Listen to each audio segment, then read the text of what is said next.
Ever since the demise of HTC, the flagship tier market in India especially has been sort of contained and held by Samsung and a few phones from Huawei here and there. But Huawei has never been able to penetrate the flagship market on the Android side of things, so Samsung and Apple have more or less kept that market space. Now, after a really long time, Motorola has come back into the limelight and has launched a flagship phone. And I've been testing this phone for about a week, and here are my thoughts on the new Moto Edge Plus. So let's quickly get started.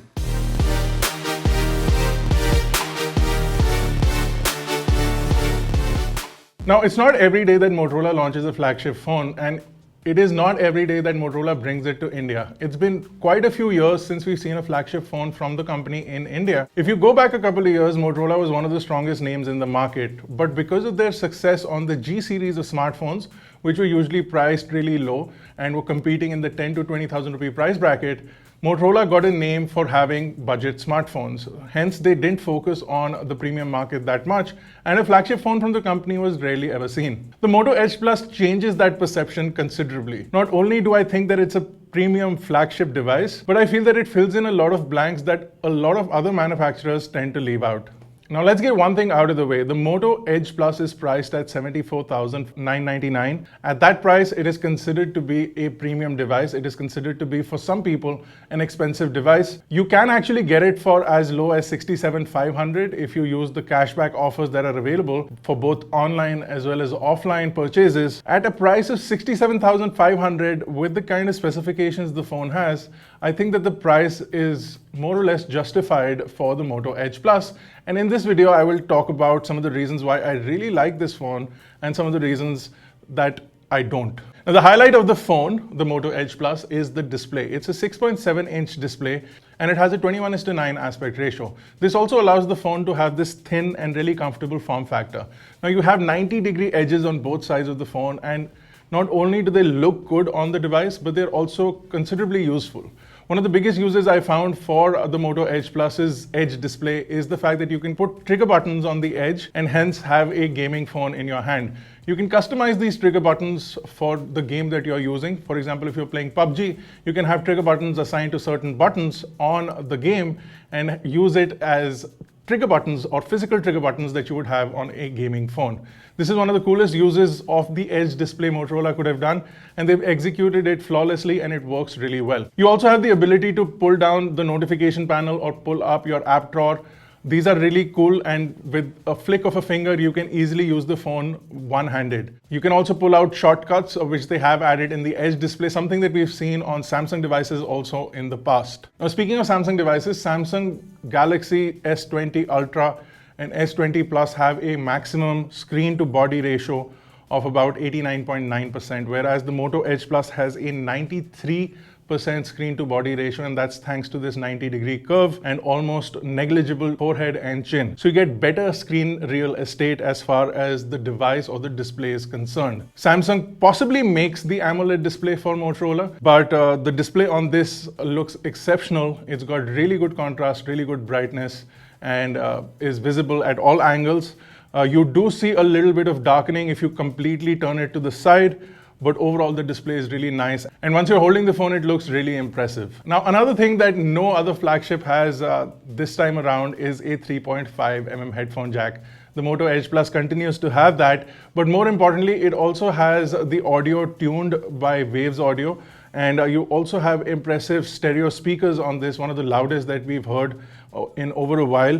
And then the 3.5mm jack was also amplified, so you get really good audio from the headphone jack as well as from the stereo speakers. So if you're gaming, you don't have your headphones, you won't mind the onboard speakers because the stereo sound is really loud even in noisy environments. Another thing that's on the inside of the phone is the Qualcomm Snapdragon 865 chipset. Now, this is a flagship chipset. So if you look at the Samsung Galaxy S20 Plus, it's priced at around 77,000 rupees. This is priced at 74,999. And you also get the cashback. So if we just look at the cost price or the MRP, this is a few thousand rupees cheaper, but it offers you the 865 chipset. If you look at the S20 Ultra, that's in the 90,000 rupee price bracket.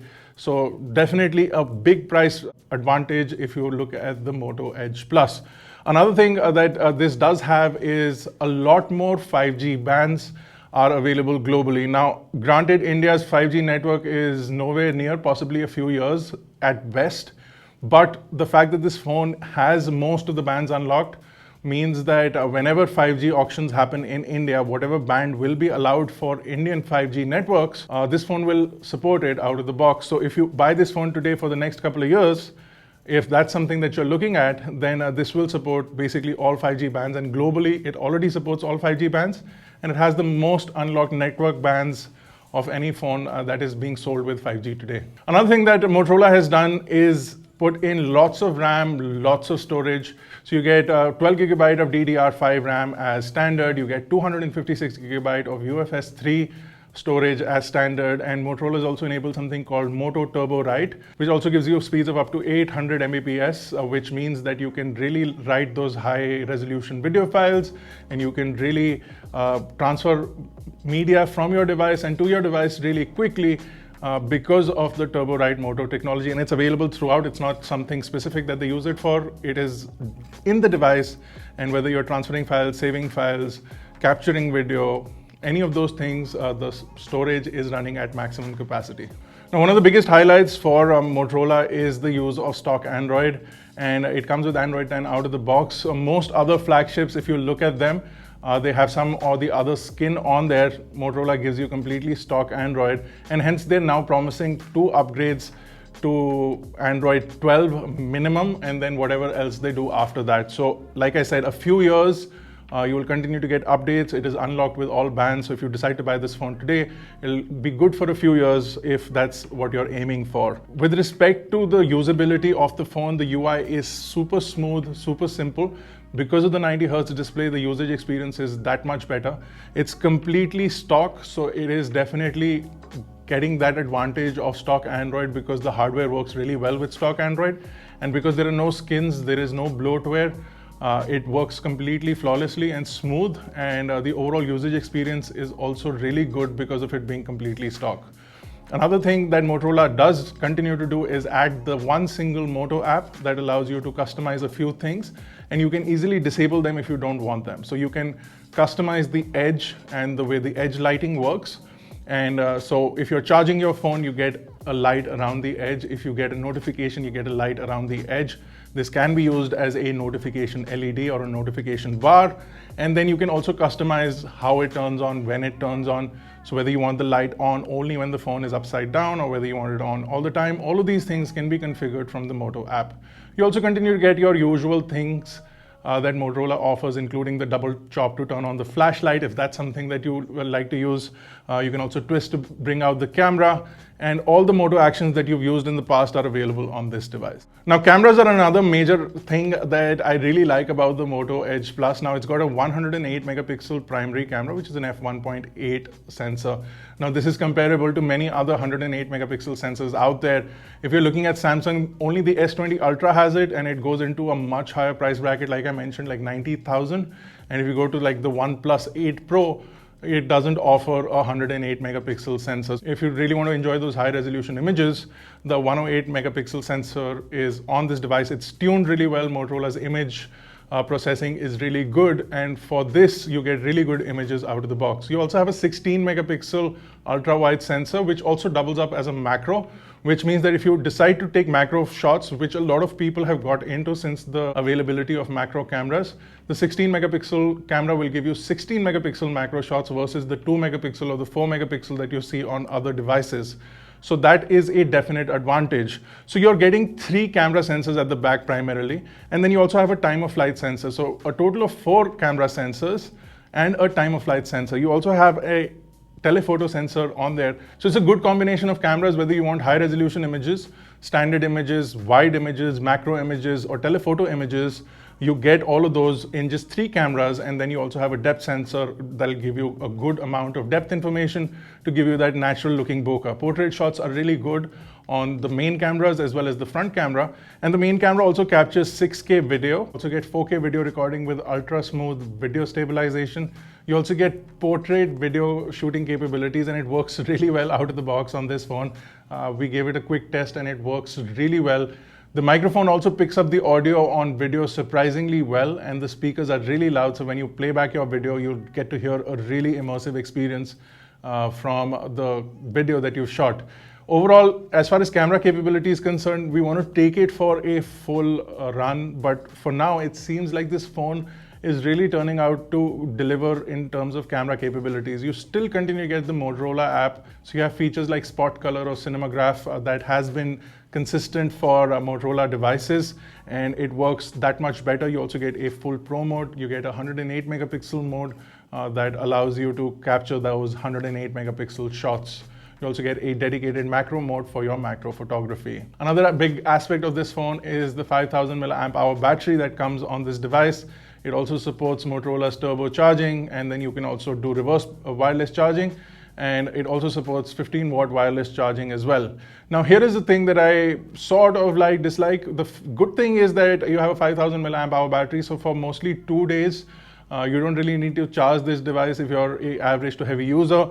But because of the motor turbo power being at only 18 watts, it takes a fairly long time to charge this phone.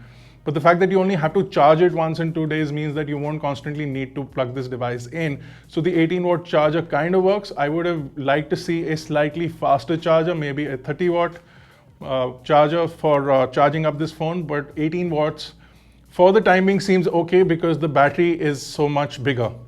It also supports 15-watt wireless charging, like I mentioned, and reverse wireless charging is at 5 watts, which I think should be at 10 watts, but maybe it's a hardware limitation. But if they can, I wish Motorola does unlock it and that we can get a 10-watt output from the reverse wireless charging that will allow devices that do support faster wireless charging, like an iPhone or Mi 10 or something like that, to get faster charges from the Moto Edge Plus. Now, there are not a lot of flagships available in India. There are a lot of budget flagship devices. So you get the Mi 10, you get the OnePlus 8 Pro, and OnePlus 8, of course. You also get higher-end flagships like the Samsung Galaxy S20 series, including the Ultra and the S20 Plus. This phone sort of slots in somewhere in the middle. It is slightly more expensive when compared to the OnePlus 8 Pro with 12 GB of RAM and 256 GB of storage. It is cheaper than the Samsung Galaxy S20 Plus and a lot cheaper than the S20 Ultra. So it slots in at a premium segment in the country, and this is a premium device. You get Motorola's brand value. It has been designed and engineered in the US of A at Motorola's headquarters in Chicago. So all of that sort of puts a different perspective onto Motorola. People have constantly expected cheaper phones from Motorola, and this flagship truly falls into a different domain. It is also water repellent, not water resistant, something that I would have liked to see at this price point. I would have liked to see an IP rating on this phone. It doesn't have it, but it does have the nano coating, so it is water repellent. It won't get damaged if you accidentally drop it in some water, and you can quickly grab it out there. So with that respect, it is a gorgeous looking phone with really good hardware. Motorola has gone all out this time. So I'm not complaining about anything. The display looks amazing. It's got fast refresh rates. We've got really good cameras. We've got really good hardware on the inside with massive RAM and storage. We've got a really good headphone jack.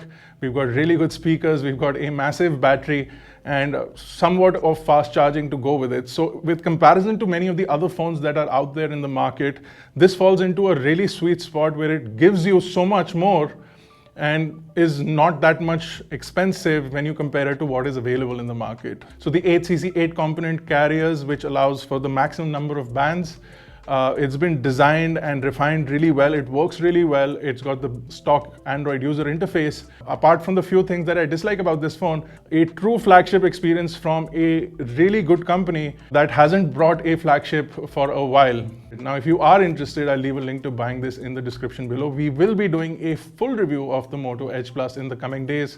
So if you have any questions or queries for that, you can drop those in the comment section below. If you like this video, don't forget to smash the like button, hit the subscribe button if you're not already a part of Team iGyan. This has been Bharat. Thank you guys for watching. I'll see you in the next one.